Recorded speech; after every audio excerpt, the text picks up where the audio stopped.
Hello, Kings of Horror fans, and boy, do we have a special treat for you today. Today we have joining us the creator of The Summer We Died, Dillon Brown. Note that I decided to go with creator because you were wearing all the hats in this film, Dillon. You were not only the director, the writer, cinematographer, you were also the editor, special effects artist, and producer. Plus, you did make a bit of a cameo. I did, yeah. I'm learning that indie film doesn't work if you can't wear a lot of hats. So Yeah. you have to be ready to basically be everything, or it won't get done because you really can only rely on yourself, right? Absolutely. Yeah, and it adds so much more of a personal touch too when you are just so hands-on and you can appreciate so much more of each different piece that goes into a film. So it's always so exciting to see when a director has done so many things in the film. So congratulations on that. Thank you. Um, so before we get into our fun little conversation, if you could give our viewers just kind of a brief little summary of what they're in store for when they watch The Summer We Died. I wanted to create like a nostalgia rush. I wanted 90s kids especially to have that feeling of hanging out with friends, carefree. Everything was like in the moment. There was really no fear of like, do I have enough money to pay rent, or Right. can I put food on the table, or even planning for the future just seems like so kind of a second thought, right, at that time of life. And I've always been really taken and captivated by that kind of transition from when you're considered a teenager and a kid that doesn't really know anything, but you're also like approaching your 20s where you're trying to establish that you're an adult as well. And so many people, they want to treat you like a kid or they want to treat you like an adult, and nobody wants to really treat you in that in between stage where you don't really know where you're at. You don't know Right. where you fit. And so The Summer We Died was really meant to kind of capture that youthful ignorance and freedom. And so that's why I wanted to create the story of this group of young people that they're enjoying the summer together because it's what we do when we're young. We hang with our friends, but there's this terrible thing going on in the background. This serial killer's out there wreaking havoc, and in their minds, it's like, yeah, it's on the news, yeah, it's happening to other people, but it's not going to happen to me. Right. Um, and so they're just out living life until it starts to get too close to home, right? And I always had this idea of like, and it happens now even at my age, where bad things are happening all around us and in our towns or whatever, and you hear about Yeah. them, but you never really think that it's that close to you when it's on the television screen or it's on the radio. It just doesn't feel like it's at an arm's distance. um, and so I wanted to tell that story of people, especially parents, are trying to caution, this is so close to home, and then the kids are going, no, it's not, it hasn't even happened even on our block, it can't happen to us. Right.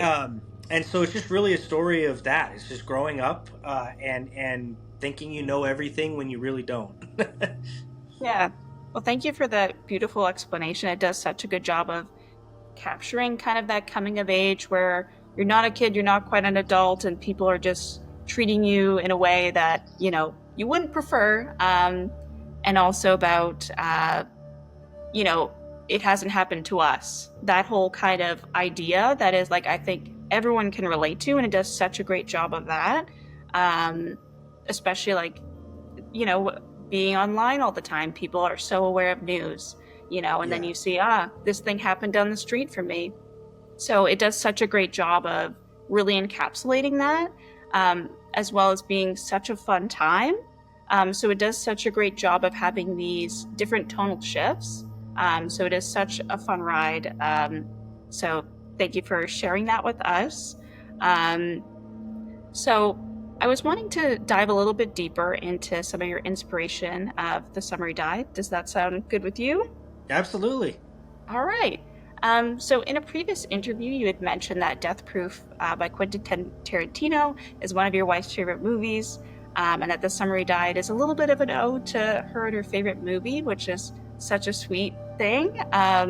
So when you were writing The Summer We Died, Was this a bit of a surprise to her, or was she kind of in on it the whole time, giving you kind of insights, or just kind of tell us how that went about?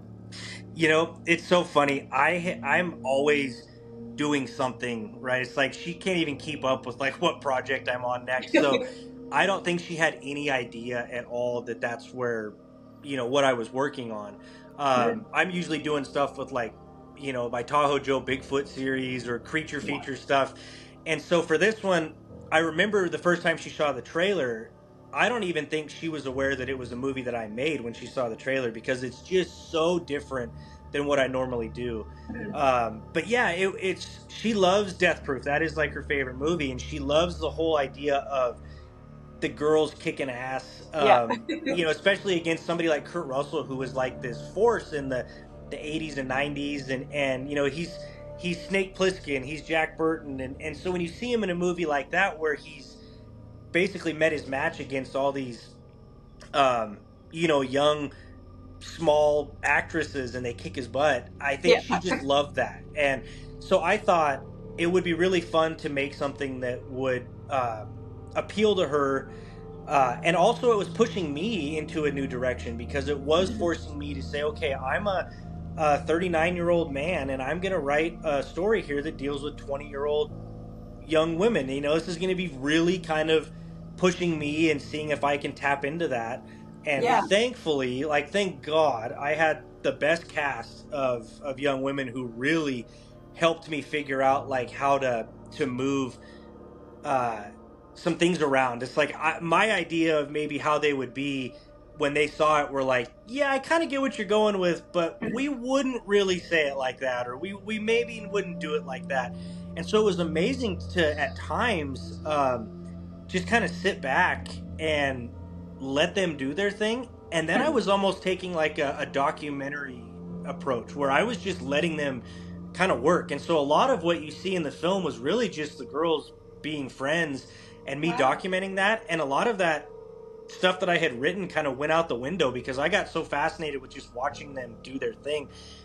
And that's where it started to feel like it's mostly fiction, but there is like a nonfiction element to this movie, and it is watching young girls who are real friends in real life. The actresses are, Yeah. and it was just watching them throughout the course of a summer do their thing. So it was really interesting, and um, but yeah, I'm very proud of the fact that I really went into this one as kind of a dedication to my wife and kind of girl power moment, and Yeah. so yeah, I'm proud of it for sure. Yeah, that's amazing. Well, thank you so much for sharing that with us. And yeah, it's definitely so obvious the chemistry that the girls have with each other. Because I'm like, yeah, these really feel like real friends and real conversations that I would have had with my friends at that time in my life. So it just felt very authentic. And it's so great that you had actors that are so good at improv and just being in the character, and then also you having that dialogue with them of being open to collaboration. Um, which is always so great to see because you can feel the joy that was created making the movie, that it shows up on screen as well. So that's no easy feat. So congrats on that. Thanks. Um, yeah. So were there any other kind of films or directors that kind of have an influence on you in general, but more specifically on the film The Summer We Died?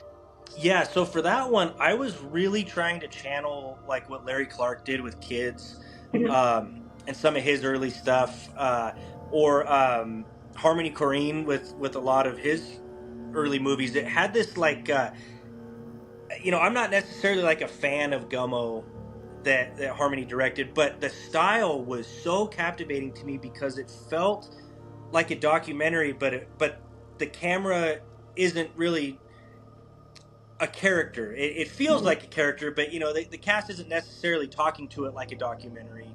And so I love the idea of shooting this thing very handheld, as if there was a documentary crew following them. And I felt like, and I'll just be fully honest. When you're working with a tiny, tiny budget, I mean, we made this whole movie for like $3,500, and Whoa. I'm a dad. I got a full time career with the military, and so I was shooting this thing on the weekends just as I could. I knew that I wasn't going to be able to put together this like really polished production. So for me, it was more like we are embracing skate culture and this kind of 90s home video feel. So it was sort of like, it's okay to shoot this thing really raw. Let's go at it and just put me as the cameraman right in the middle of all the action, and not really worry about all the rules that they talk about in film, with necessarily always worrying about the lighting or always worrying about the rule of thirds or whatever. It was more, let's go capture the magic that's happening in front of the camera however we can. And so sometimes it was me having a little time to set shots up. Other times it was me really kind of swinging the camera around just to catch up with what they were doing, because Yeah. I didn't necessarily know where those girls were going to go sometimes. And it was fun because I was sort of living in this you know summer that we created, as one of them, just behind the camera. And so Yeah. I would say definitely those two were a huge influence in the fact that they made films that were shot that way and people embraced it. And I didn't have to have this fear of, if it doesn't look like a big Hollywood production, everybody's just going to dismiss it. And look, I'll be totally honest and real. There will be plenty of people that see the first few minutes and they go, oh, this is not the type of movie for me. But then there's a lot of other people that I think will say, I watched old skate videos like this, like the Mhm. CKY videos or early things of Jackass, so that Yeah. generation might say, I got to see where this is going. So, I kind of swung for the fences, and it's got some creative liberties that might not work for some, but might really work for others. And I felt like for this particular story, it was literally the only way, that I could do it. And then when it was done, I thought this is the only way the film would have worked. If I didn't do it this way, it just wouldn't have worked. Yeah. So touching on, you talked about the different skateboarding videos. So skateboarding and also punk music are very important in the film, and add such a fun element to it. So I just wanted to ask you, why skateboarding and why punk music, and what influence did that have on the film for you? It's so funny. I was never a skater kid, Okay. but a lot of my best friends were. So I hung out at the skate park all the time. Yeah. Um, and I think there was just, for me personally, it was when I was at the skate park, um, there was like this attitude there that nobody was gonna mess with us. Nobody was afraid of the cops showing up and like kicking anybody out late at night. Of course, we had a curfew. I grew up in a little town in California, and they wanted everybody out of the skate park by like 10 p.m. But if we were there at 11 or midnight or 1, we didn't care. There was just this kind of recklessness that I always loved about it. And I Yeah. remember seeing a lot of my friends, that were on the skate side. I played football. I was like kind of hanging with the jocks and stuff. And there was always this divide between the skaters and the jocks, but I always considered myself bridging the gap between the two because I had friends on both sides. And I'll never forget, we got into a big fight with another football team. And the first kids in high school that came to have our backs were the skater kids.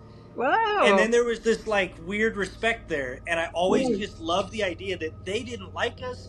They didn't like organized sports, but damn it, they were there for us when it came down to it. And I just love the idea of, yeah, like the recklessness to everything and this kind of, we don't really care. And I'd watch them do these tricks and they'd fall and break their arms. And it's like, they just took it. And it was Yeah. so awful, but they just took it. And you see it in all those videos too. And there's just this toughness. And then punk music to me is just fun. It's so kind of, it's such an fu to everything, and punk just seems to be like, it's widely accepted by everybody. The shows are insane. The Yeah. crowd is going so. Half the time you don't know if anybody even cares if the music's any good. They're just having fun in the atmosphere. Um, and so that's kind of why I just went with it in this movie. We wanted bright colors, so I tried to get a lot of colors in the film. And I thought, since I'm shooting this thing very punk, since I'm not really following rules, I'll just say it. I wasn't really getting filming permits and permissions. We were hopping fences and shooting Yeah. scenes, and I kind of felt like I was doing this punk movie. And Yeah. so I thought, we just need to embrace this. And it's one of those rare times where the film sort of took on a life of its own, and I just let it do its own thing, which was terrifying because I like to be in control. But it was really fun to let this movie kind of tell me where it was going to go. Yeah, well, that's really exciting that it just kind of had this mind of its own and developed. And then, in true punk nature, it's unpredictable. And I think that it is so fun having the two, skateboarding and punk music, because usually the two are so intertwined, and having that kind of reckless, don't care attitude is super fun. And then also the different scenes where the girls are at a show, and that's fun too. And just kind of connecting all these different. Um, Sort of the culture of that Hmm. age. Um, in terms of punk bands, do you have any favorites or um, any kind of music favorite genres you got? Yeah, I don't necessarily really listen to a lot of like traditional punk, really. Yeah. I think there was a time when I was probably confusing some of the music that I liked as punk music because I think it was just incorrectly labeled, when I had got Yeah. albums or was listening to it on the radio. But I'm a metalhead. I love loud metal. I like, everything from death metal to thrash to and then I can say that I love classic stuff too, like Ozzy Osbourne or Led Zeppelin, and so I kind of am all over the place. But then the funny thing about all that is I can listen to all that crazy growling, screaming stuff, and then I'm the same person that the very next song might be Olivia Rodrigo or you know, Chapel Roan or something, just because it's a Yeah. catchy tune and it gets caught in my head. And so for me, if the song is catchy, I just like it, no matter really the genre. It's like my wife loves Lana Del Rey, and sometimes I'll find myself rocking out to the craziest stuff, and then all of a sudden the song comes on, and I'm just captivated. So Yeah. I'm kind of all over the place.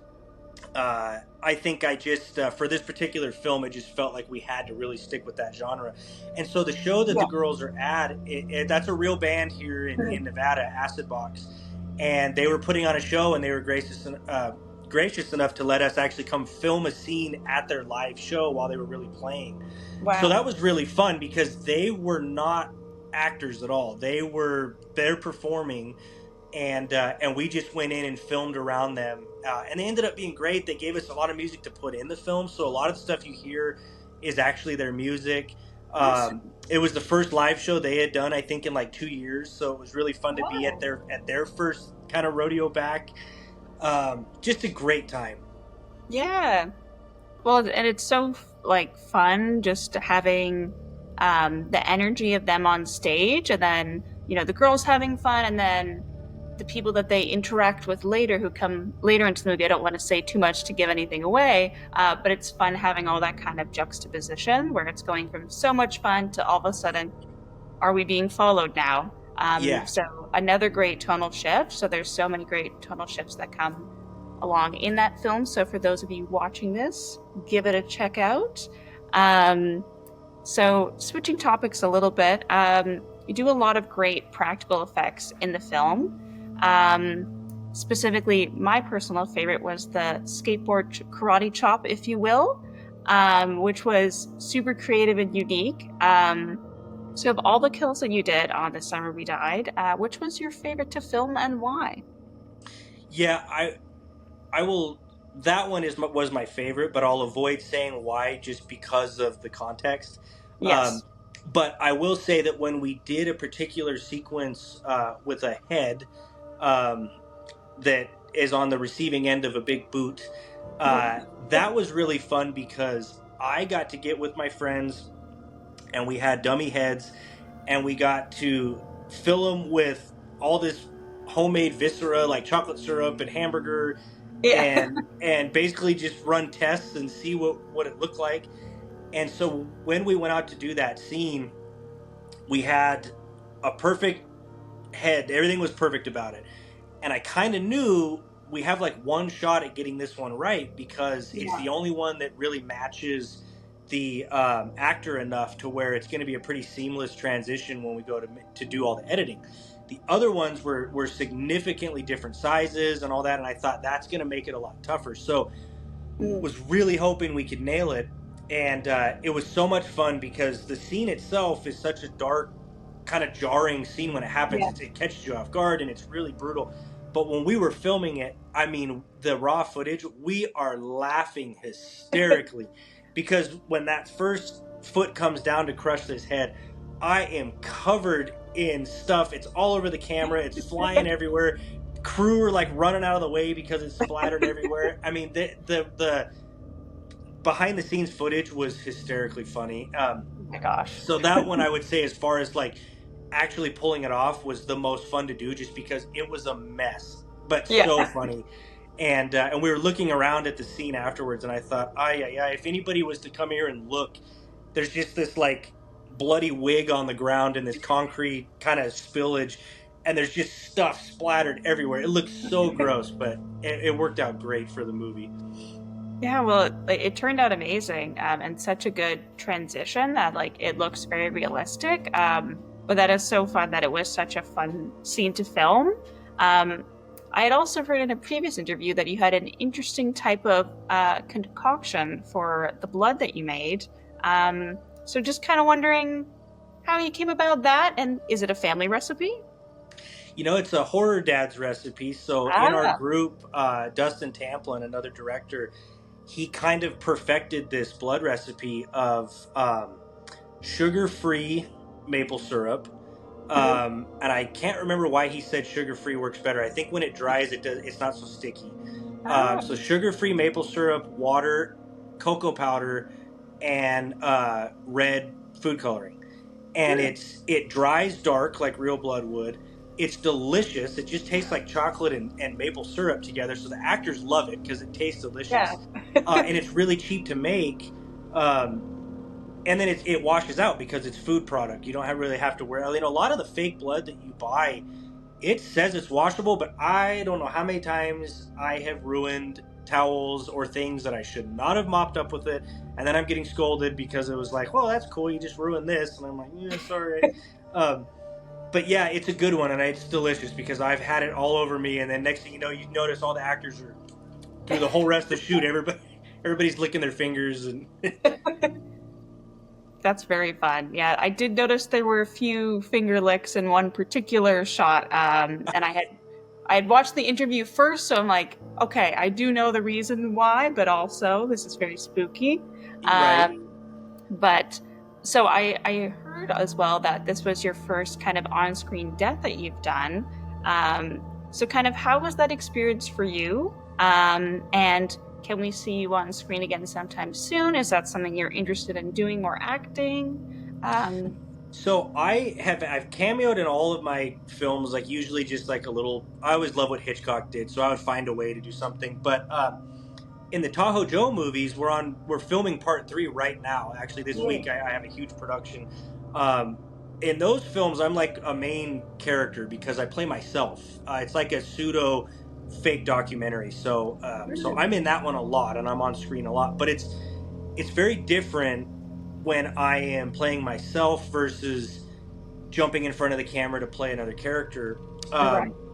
Now, I did have an on screen death in a movie I did called The Flock back in like 2022. Okay. But this was the first time I was ever rigged up with like an actual like blood pump, and I had all that. That one was a digital. I was like shot, and they had like digital stuff, so I didn't really have any like true makeup on me. This Okay. one was the first time that I got to actually like get in the messy stuff. And so the only reason why was we had an actor back out at the last minute, and I needed the footage. So I told Dustin, I was like, hey, can you come over? Let's just film a scene. I'm going to jump in as a victim here because we need the shot. And I think he was giddy to be able to rig me up with the blood pump that he created and let me get covered in all this stuff. And I had a blast because I'm kind of directing him on what I need the framing to be as I'm rigged up with this hose and this pump. But I had all this anticipation, knowing that any moment he could release the valve and just let it spray everywhere. And I almost ruined the shot because when it happened, I wanted to start laughing immediately, but I had to hold. And it was so much fun. I had a blast, and I'm like, no wonder you guys love all this, because even though it's Yeah. a big gross mess, it's just so fun to be like all gooey afterwards. And then when Yeah. you go watch the footage back, it's like, oh, that turned out really cool. And unfortunately, we shot that in my backyard, and my fence is still stained. Um, because the wood absorbed everything. So that didn't necessarily make my wife the happiest, but it's the indie film life. You just got to do Yeah, what you got to do. yeah. A fun little souvenir. Am I That's always boring fun. you? He's falling asleep. Oh no. I'm so sorry. We'll start get wrapping it up soon. So when you were trying not to laugh when you had when you're fully rigged up, was there a place that you went to not laugh? What were you telling yourself? Honestly, I was telling myself, don't mess this up because you're going to have to completely change. You're going to have to clean up. We're going to have to redo this whole thing. Just get it over with. Um, because, I'm directing this thing and I have this confidence behind the camera. And then when I'm in the Tahoe Joe films and I'm playing myself, I still have a pretty good confidence because I'm still behind the camera. I'm just doing a lot of voice work. Hmm. Um, this time I was working around trained actors that do a lot of indie films, and so it suddenly became really vulnerable for me to say it's very easy for me to direct their acting when I need certain things, but then when it was me up there, I'm like, ay, ay, ay, this is super nerve wracking. This is Yeah. scary. Um, and I think that it put me in their shoes. It's one of those things that I've always hoped for, like people that like to get on uh, Letterboxd or IMDb and like totally rip apart indie films, and they're just so mean in the comments or whatever.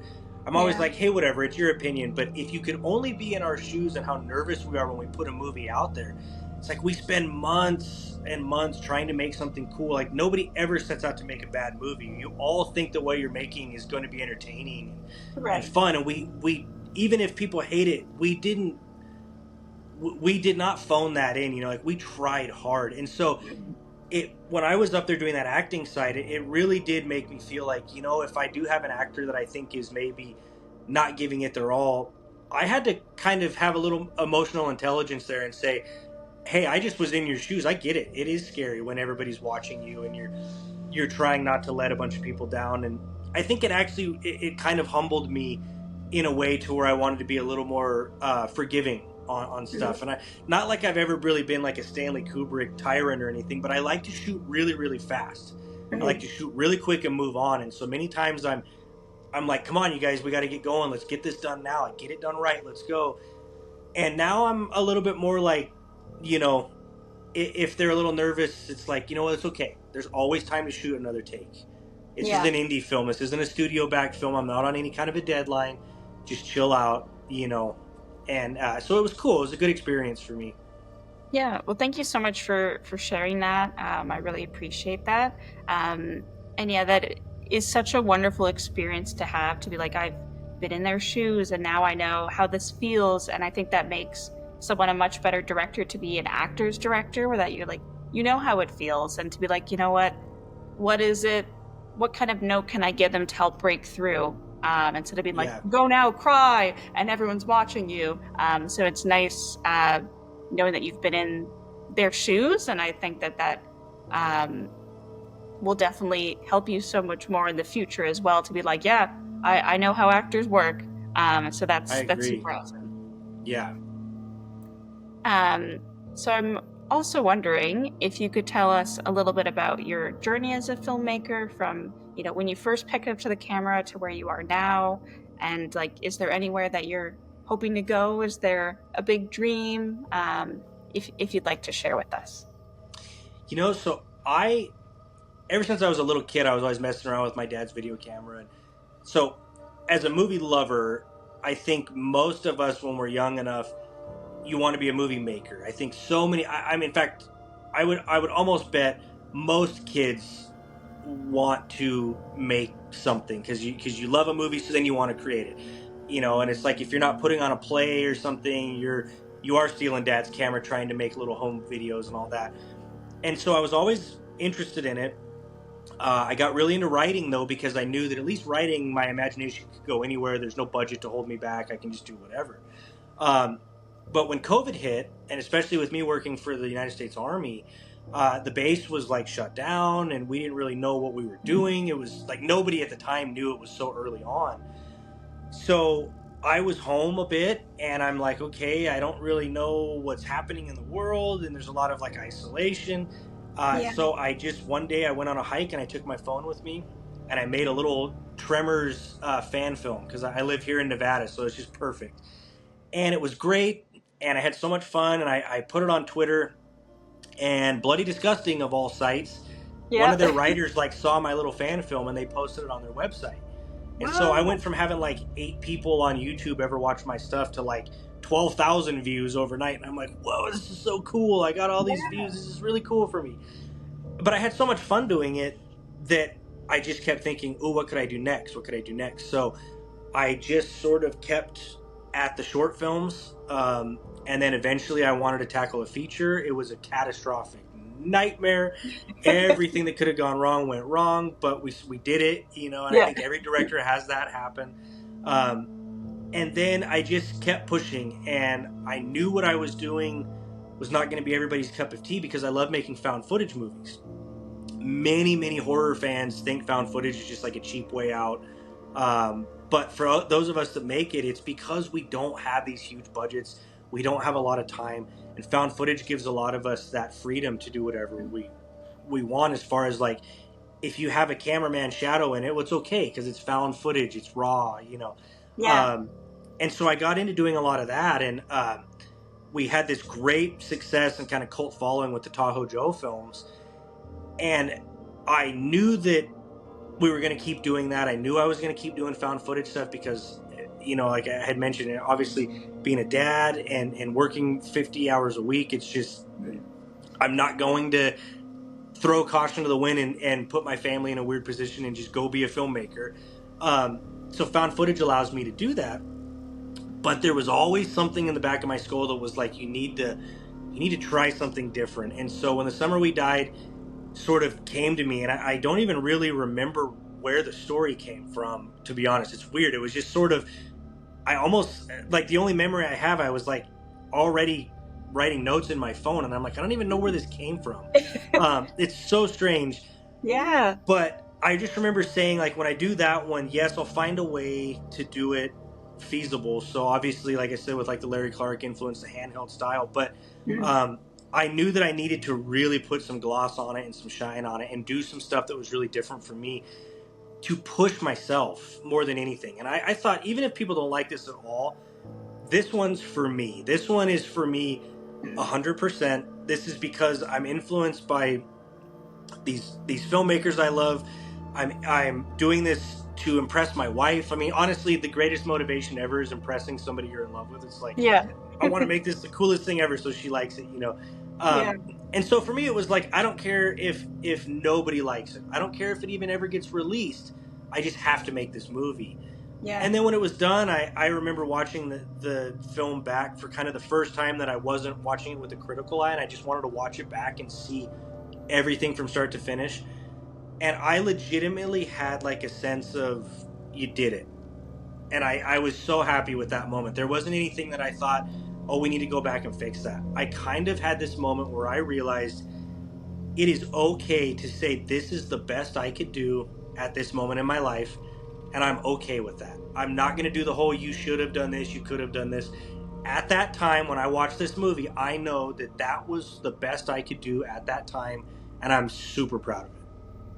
That's amazing. Thank you so much for sharing that. And that's so important to do films for yourself first and foremost, to be like, this is for me. And if other people don't like it, that's fine. That's their opinion. But, making it for yourself and for your wife is such a wonderful thing to be like, at the end of the day, it's always going to be so special because it's for you. Yeah. But it is such a great film and people love it. So that's also great. So thank you for releasing it. So I do have a few little questions for our Patreon, if that's okay with you. They're just some quick little fun questions, if you don't mind. Yeah. So what is your horror movie hot take? For example, mine is practical effects will always be scarier than CGI. Well, I mean, that would probably be one of my biggest. I'm such a huge proponent for that.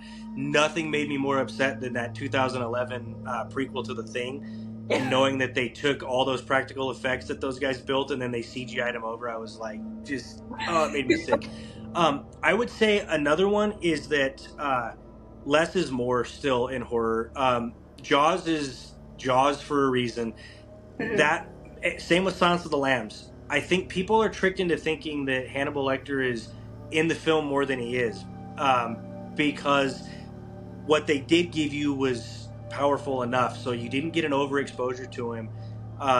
Texas Chainsaw Massacre, Saw, a lot of those Mhm. movies you think they're gorier than they are, but they're not, and a lot of it Yeah. is just because they held back and they implied things and they let your mind sort of formulate. So I think that is one of my biggest. If you can't necessarily pull off the visual, find another way to do it, maybe a little more subtly, and let the audience fill in those gaps. Yeah, absolutely. Like, especially some of the scariest things, like, especially say with paranormal films, a lot of it is just that suspense, or like she's Yeah. looming in the back, she's getting closer, but I can't see her, and you're just worrying about all these things, and then there might be one reveal, maybe, and like that's all you need. So totally agree with you on that. Less is definitely more. Um, so if you had to describe your life currently by only using a horror movie title, what would it be and why? Oh boy. Now I'm trying to run through a bunch of horror movie titles. Um, it would. Oh boy. Oh my gosh. I would say it would be Deep Rising, Okay. and I'll tell you why. Now I love Yeah. that movie, but I would say it's. I pick it because that movie has. It's a creature feature. I love creature features and all that stuff, but it has this big, expensive yacht with all this fancy stuff going on. Um, and it still wasn't like enough to protect from nature attacking it. And then the only people that could go in and save the day are the like total beer drinking, blue collar boat Mhm. driver, which was played by Treat Williams. Um, and so for me, I think it would be that one because I consider myself the Treat Williams type character. I'm not going to be the cruise ship guy. I'm not going to be the mercenary guy. I'm going to be the blue collar guy that's like, hey, I took a job and I'm just going to do it the best I can, Yeah. and whatever happens happens. And he even says a couple times in the movie when this crazy stuff's happening, and he always goes, now what? But he's still ready to take it on. And so I'd say I'll go with that one. And then the title just feels very metaphorical, Deep Rising. It's Yeah. um, I feel like all the movies that come out of me are probably very deep within childhood memories and stuff, and then those things are all coming out now, and I'm at an age where I can reflect back and really appreciate the great childhood that I did have, and use that to kind of push on with my storytelling. Yeah. Well, thank you for sharing that and having such a in-depth answer. I know it's kind of a weird question and can be like, what are horror movie names? And then you just kind of have Right. a weird panic. Because when I was writing it, I'm like, what would I say? Yeah, and I was like, and it took me a while too. Like for example, mine right now would be Return of the Living Dead because my sleep schedule is a little crazy. I'm giving zombie, but in kind of a trash sort of way. So a little fun, you know? Perfect. Yeah. So, um, so what, if you can remember, what was the first horror movie that you ever watched? Like, do you remember where you were, who you were with, and how old you were? Yep. I already brought it up. Jaws. So I was at my aunt's house. For some reason, my aunt and uncle were gone. I think my mom was watching my cousin. He's an older cousin, um, but he was. We were staying up late, and we were at their house, and there was he was channel surfing, and he said, "Oh, I love this movie," and I didn't know what it was. I think I was probably 7. And my mom, I think she was a little hesitant at first because she knew what it was, and it was Jaws, and it was about the time when the trio were heading out into the ocean, so it was about the Mhm. halfway point of the movie. And I asked him, I said, "Well, what is it?" And he's like, "Oh, it's the coolest movie. It's about this big giant great white shark, and they're gonna blow it up." He like totally spoiled it for me, but I didn't care. And so I begged my mom, to watch it, and it was on TNT or something. So of course it took hours Yeah. to get over because of all the commercials. Um, but I remember watching it, and I was completely captivated. When Quint got eaten by Bruce at the end there, I was just like, my eyes were so big. but I wasn't ever scared. I remember the first thought in my head, and I do distinctly remember this, was not I'm scared of this or I don't want to see this. It was, how did they do that? The Right. first thought was, how did they do that? And I think that is why I wanted to pursue, filmmaking on my spare time. Was I was always fascinated with, yeah, that's gross, or yeah, that's cool, but more importantly, who made that and how did they get that to work? So the logistics side was just so captivating to me. But it was Jaws, and I still will argue, and the hill I will die on is that Jaws is the greatest horror movie ever made because of the cultural impact. And I mean, to me, Steven Spielberg is the GOAT. I've got my Jurassic Park shirt on, and Nice. it's just it's just one of those movies that I feel like will scare generations for forever. Yeah. Well, fantastic answer. That is actually one of my favorite horror movies. I love sharks. That was my special interest as a child. So I had like books on every single shark. I could tell you every fact about sharks. But um, I think that Jaws 2 is so particularly interesting too, because there's a lot of other scenes that like are also technically very hard, especially the sailboat scenes. So you're like, how did this happen? And then how did they electrocute this shark? And I just love the whole Jaws series. They have a fun time. Then eventually 4 gets a little weird, but that's okay. The banana boat scene's fun. But What I it's love about Jaws 2 is that Jaws 2 to me, and I think some people have talked about this before, which is probably what influenced this thought anyway, but Jaws 2 is like the OG slasher movie before Friday the 13th, before Halloween. Because if you really pay attention to the structure, it's this being that's picking off teens that are doing things they're not supposed to. They're partying, they broke the rules, and yeah, it follows the slasher structure very close. And so I love Jaws 2 for that moment. I actually think yeah, Jaws 2 is very underrated as a sequel, and it's so hard because you're being compared to what Spielberg created, and it'd be so hard to be that sequel. But if there had never been a Jaws and it was just Jaws 2 was the first movie that came out in the series, it would be a freaking banger that everybody would yeah, talk about. Um, and I love the idea of, here's the other thing too, the fact that the shark is all burned up on one side, another that became a slasher trope. yep. So to me, I just thought like, man, Jaws 2 is like kind of the OG slasher movie. Yeah, I had never thought about it like that, but like that is absolutely true. And like there is such a fun to it because it is, about the kids. And it is Mm-hmm. so much more vulnerable because they're in a bunch of sailboats or catamarans. So, and they're kids, so it's like it's way more spooky to me. Oh Um, yeah. but yeah, and there's just such good shots in that. But yeah, thank you for sharing that. Love a good Jaws film. Uh, so my final question for you. So what do you love most about horror and the horror community? So horror in general is it's an outlet. I feel like for so many things. I feel like horror is the one genre that's always popular. Comedies and dramas and all that stuff kind of cycle through, and you'll see trends in Hollywood, but horror is just kind of always there. Indie horror, especially, is always going to be schlocky, and you're always going to have B movies, and you're always going to have creature features. It's just not going away ever.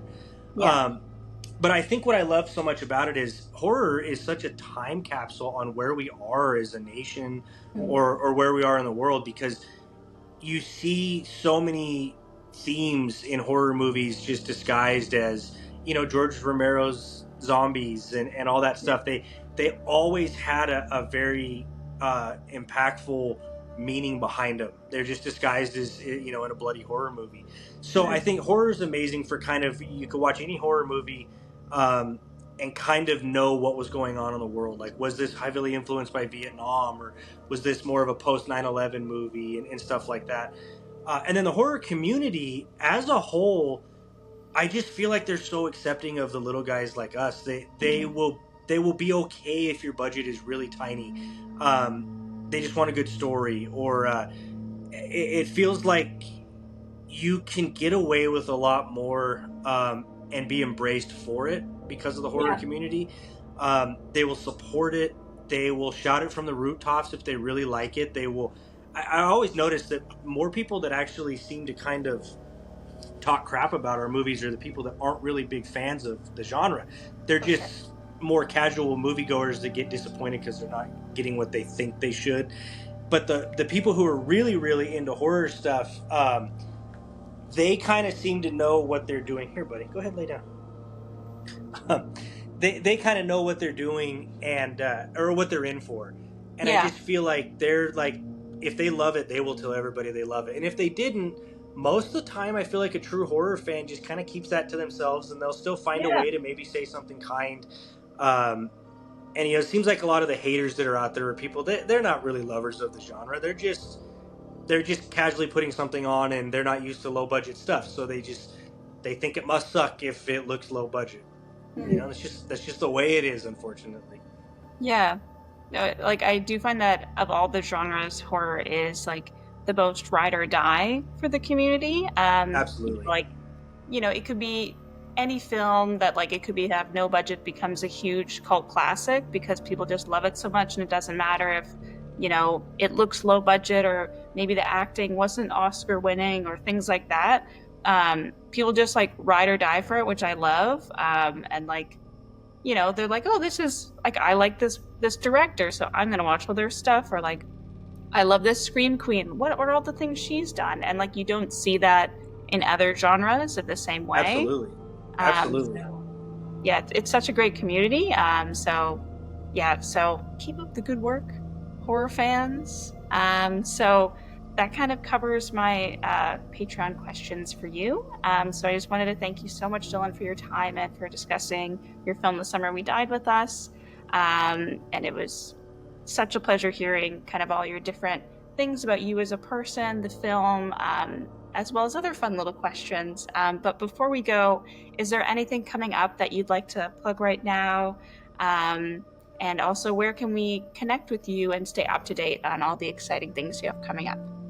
Yeah, so Instagram at Horror Nerd Productions, all one word. That's my personal company, and then I'm under a group called the Horror Dads with a Z, because we thought like a group of dads would of course throw a Z on it and be like, Of oh, that's course. cool. Um, so we're very self-aware. Uh, Good. but so Horror Dads, Horror Nerd Productions, and then also we've got Facebook groups and stuff where people can find us, and we try to be really interactive. Um, but as far as coming up, yeah, like I said, I'm right in the middle of production on Tahoe Joe 3, which is my Bigfoot series. We're finishing that off. My co-director Michael Rock and I have a huge shoot this Thursday. So just in like, I don't know, 36 hours probably from now. Wow. And we'll be about 95% done with the film after that shoot. So it's a really big Wow. one. Um, and that one, probably sometime this fall, we're going to be trying to put it out there. And I'm also, and you can only find it on my socials, I've hinted at a secret project I've been working on since last winter, that I don't really know the plan for it. I think it's going to be more of a festival thing for a while, but I am working on a secret film that's been kind of a passion project, um, that I'm really excited about, and it's called Primal Darkness. But we have refused to give out any plot details, because I have always sort of had this fun idea that I would just have a movie randomly that would drop that nobody really knew when it was going to hit and they knew nothing about. Yeah. And I always thought that'd be super fun. So I'm going to take that one to festivals and kind of keep it one of those secret things where people at festivals have seen it, but it's not really out there in press releases or anything. So we'll see where that one goes. I still have some stuff to film on that one, but it's familiar territory for me, but not in the way that I think people are expecting. So it's going to be fun. Okay, that's very exciting. So we will all have to keep our eyes peeled for Primal Darkness, and I hope you have the best time filming Tahoe Joe 3, and that you all stay hydrated on set, you get that sleep in. So we're all very excited to see the third film. So thank you so much for your time, Dylan. Have a fabulous evening and stay spooky.